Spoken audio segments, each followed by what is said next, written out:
جب کسی دن وہ تنگ حال فقیر کو دیکھتے ہیں تو اس پر بھونکتے اور دانت نکال دیتے ہیں۔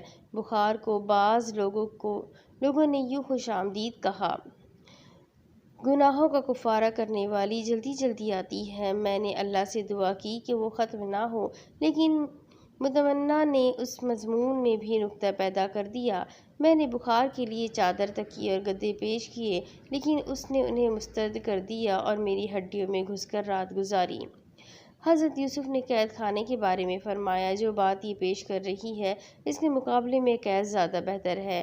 علی بن الجہم نے قید کے بارے میں کہا: لوگوں نے کہا تم جیل میں ڈال دیے جاؤ گے۔ میں نے کہا مجھے قید سے کیا نقصان ہوگا؟ کون سی ہندی تلوار ہے جو نیام سے باہر نہیں نکلتی؟ اس کے برعکس علی بن محمد الکاتب نے کہا: لوگوں نے کہا تم قید کیے جاؤ گے۔ میں کہتا ہوں کہ میرے پیچھے پڑے زمانے نے ایک سخت آفت میں مجھے مبتلا کر دیا ہے۔ بہترے لوگوں نے موت کو خوش آمدید کہا ہے۔ معاذ کہتے ہیں: موت کو مرحبا ہے، ایسا دوست جو فاقے سے بچانے آیا اور جس میں نادم ہونے والا کامیاب ہو جاتا ہے۔ حسین بن الحمام کہتے ہیں: میں محض جنگ پر پیچھے ہٹ گیا کہ زندگی پیاری ہے، لیکن زندگی تو اقدام میں ہی ہے۔ ایک نے کہا: موت آئے تو کوئی حرج کی بات نہیں، لیکن دوسرے لوگوں نے موت کی برائی کی، اس سے راہ فرار اختیار کی اور اسے خوش آمدید نہیں کہا۔ چنانچہ زندگی کے بہت حریص ہے۔ فرمایا: کہہ دو وہ موت جس سے تم بھاگتے ہو وہ تمہیں لاحق ہو کر رہے گی۔ بعض منکرین کہتے ہیں اور غلط کہتے ہیں: اس زندگی کے بعد کوئی زندگی نہیں، اس سر کے علاوہ کوئی سر نہیں۔ بابر با عیش کوش کو عالم دوبارہ نیست۔ راہ خدا میں مرنا متقیوں اور اشرافہ کی سب سے بڑی آرزو ہی ہے۔ ان میں وہ بھی ہے جن کی آرزو پوری ہو گئی اور وہ بھی جو انتظار میں ہے۔ ابن رواحہ نے فرمایا: لیکن میں رحمان سے مغفرت چاہتا ہوں اور پناہ چاہتا ہوں ایسے وار سے جس سے گودا الگ ہو جائے۔ ابن الترمہ کہتے ہیں: بار الہی جب موت آئے تو تکیوں گدوں سے سجے بستر پر نہ آئے، بلکہ مجاہدین کی اس جماعت میں آئے جو زمین کے کسی کونے میں لڑ رہے ہوں۔ تاہم بعض ایسے بھی تھے جنہیں قتل ہونا پسند نہ تھا۔ جمیل بسینا کہتا ہے: لوگ کہتے ہیں کہ جہاد کرو اے جمیل، جنگ میں نکلو، لیکن نازنینوں سے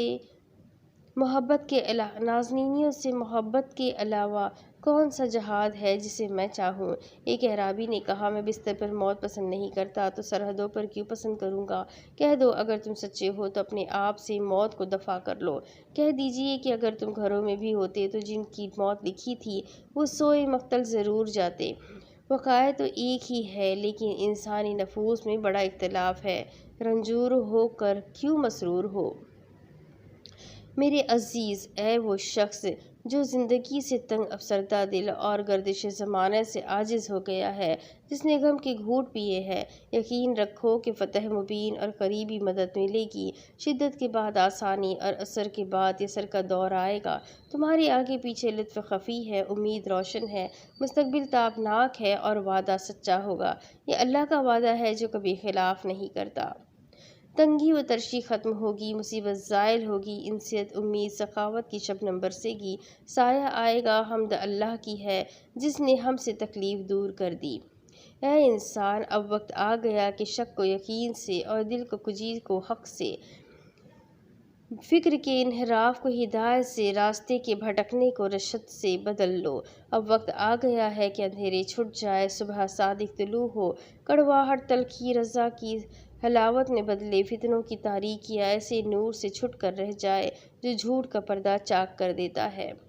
لوگو، تمہارے بنجر و اداس صحرا کے ماورا ہموار زمین سے جہاں روزی ہے، مشقت، تنگی و تکان کے پہاڑ کی چوٹی پر وہ باغ ہے جو موسلا دھار بارش ہوتی ہے تو وہ شاداب رہتا ہے، موسلا دھار نہ بھی برسے تو شبنم تو پڑتی ہی ہے۔ جس نے امید، فال نیک اور خوشخبری کے خواب جگا رکھے ہیں۔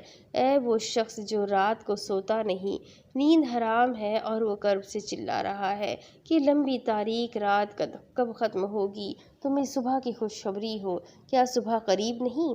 ایسی صبح روشن جو نور میں نہاتی ہے اور خوشی و شادمانیوں کی نقیب ہے۔ اے وہ شخص جس کو پریشانی نے سرگشتہ کر دیا ہے، رک اور دیکھ کے افق کے پار کشادگی ہے اور دستور کائنات کی دفعات تیرے لیے راہ نجات بنا رہی ہے۔ رونے والے آنسو روک لے، پتلیوں کو آرام دے، پرسکون ہو، کیونکہ خالق کائنات تیرے ساتھ ہے۔ ہر آن اس کا لطف خفی تیری نگہداشت کر رہا ہے۔ اللہ کے بندے مطمئن ہو، تقدیر لکھی جا چکی ہے، فیصلہ ہو چکا، اب حالات مہربان ہوں گے، مشقت چلی جائے گی، ساری تکلیفیں دور ہوں گی اور اللہ کے یہاں اجر بھی ملے گا۔ اطمینان رکھ کہ تیرا معاملہ اس کے ساتھ ہے جو اپنے امر پر غالب اور بندوں پر مہربان اور شفیق ہے، جس کے کام انتہائی کمال مہارت سے انجام پاتے ہیں۔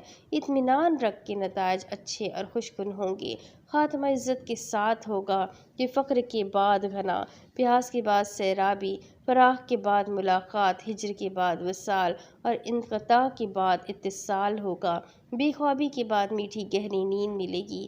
تم نہیں جانتے کہ یقیناً اللہ کوئی راہ ضرور نکالے گا۔ شاعر کہتا ہے، رات پڑاؤ ڈال چکی، ہدی خواہ اکتا گیا، راہ بر حیران ہوا کہ ان کی آگ دکھائی دی۔ میں فکر میں ڈوب گیا، جدائی کے باعث میری فکر مضطرب تھی، آگ کو کچھ سوچتا نہ تھا، دل تنگ و افسردہ تھا، محبت مچل رہی تھی۔ تب ہم نے پوچھا کہ کیا اس ذات تک پہنچا جا سکتا ہے جو مصیبت میں کام آتی اور امیدیں برلاتی ہے؟ تو ہم نے پایا کہ ساری کائنات اسی کی ہے، وہ واحد یکتا اور جلیل القدر ہے اور اس کی بخشائش بے حساب ہے۔ اے وہ لوگو جنہیں بھوک، تنگی، تکان، علم، فقر اور مرض لاحق ہے، تمہارے لیے خوشخبری ہے کہ جلد ہی سیراب ہو جاؤ گے، خوش اور صحت مند ہوں گے۔ رات کی قسم جب چلی جائے اور صبح کی جب روشن ہو جائے۔ بقول شاعر، صبح ضرور روشن ہوگی، بیڑی ضرور ٹوٹے گی۔ جو پہاڑوں میں چڑھنے سے ڈرے تو وہ ہمیشہ گڈھوں کے بیچ ہی رہے گا۔ بندے پر لازم ہے کہ وہ اپنے رب سے خیر کا گمان کرے، اس کے فضل کا منتظر رہے، اس کے لطف کی امید کرے، کیونکہ جو کن سے ایک جہان پیدا کر دے، اس کے وعدہ و پیمان پر تو پورا بھروسہ کرنا ہی ہوگا کہ نفع وہی دے سکتا ہے، نقصان وہی دور کر سکتا ہے۔ ہر نفس میں اس کا لطف ہے، ہر حرکت میں حکمت اور ہر سانس میں خلاصی۔ اس نے رات کے بعد صبح نکالی، قحط کے بعد بارش برسائی، دیتا ہے کہ اس کا شکر کیا جائے، آزماتا ہے کہ یہ دیکھے کہ کون صبر والا ہے، نعمت دیتا ہے کہ اس کی ثنا ہو، آزمائش میں ڈالتا ہے کہ اس سے دعا کی جائے۔ اس لیے بندے کے لیے ضروری ہے کہ اس سے تعلق گہرا کرے، اس سے رابطہ استوار کرے اور زیادہ سے زیادہ سوال کرے۔ اب اس کے آگے کی کتاب میں آپ کو اگلی قسط میں پڑھ کر سناتی ہوں کہ آگے اس کتاب میں کیا لکھا ہے۔ امید کرتی ہوں آپ لوگوں کو ضرور پسند آ رہی ہوگی۔ اگر پسند آ رہی ہے تو اپنے کانٹیکٹ میں شیئر ضرور کریں، اپنے لوگوں کے ساتھ اس کتاب کو ضرور بانٹیں، انہیں بھی اس کتاب کو پڑھنے اور سمجھنے کا موقع دیں۔ تو چینل کو ساتھ ہی سبسکرائب ضرور کر لیں اور بیل آئیکن کو دبا دیں، ویڈیو کو لائک ضرور کریں، بھولیے گا نہیں۔ چلیں ملتے ہیں اگلی ویڈیو میں، تب تک کے لیے اپنا خوب سارا خیال رکھیں، مجھے بھی دعاؤں میں یاد رکھیں۔ اللہ حافظ۔